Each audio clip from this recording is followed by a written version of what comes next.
L'innovation digitale a toujours été au service du handicap. Aujourd'hui, grâce à l'intelligence artificielle et à la data, on a des systèmes, par exemple, de ce qu'on appelle le NLP, Natural Language Processing, qui permettent d'écouter une conversation et de la retranscrire sur un smartphone pour une personne malentendante, par exemple. Après, on a la miniaturisation de toutes les technologies, tous les IoT, tous les progrès qui ont été faits autour de ça nous permettent aujourd'hui, par exemple, de faire des exosquelettes. On a vu certains projets, dont un qui s'appelle Rewalk, en particulier, et qui permet à des tétraplégiques de pouvoir se lever de leur fauteuil et de marcher.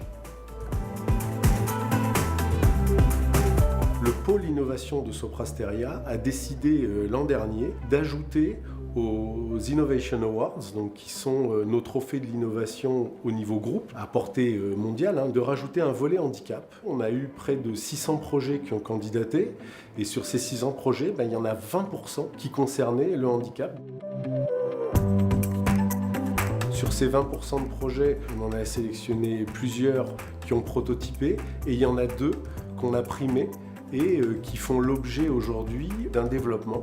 Le premier s'appelle VR Phantom Limbs et il va permettre, grâce à la réalité virtuelle, de soigner les douleurs fantômes des personnes qui ont été amputées. Et le deuxième projet, c'est un projet qui s'appelle HoloLearn et qui permet, grâce à une tablette, de pouvoir apprendre le langage des signes avec des hologrammes en 3 dimensions.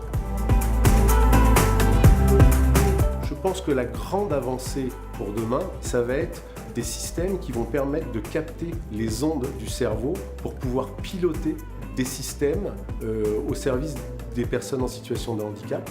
Donc par exemple, l'exosquelette aujourd'hui, il est piloté par les membres supérieurs. Demain, il pourra être piloté par des intentions captées directement dans le cerveau. Il y a de l'électronique évidemment, mais pour pouvoir comprendre ce que l'électronique nous envoie, il va falloir de l'IA et de la data.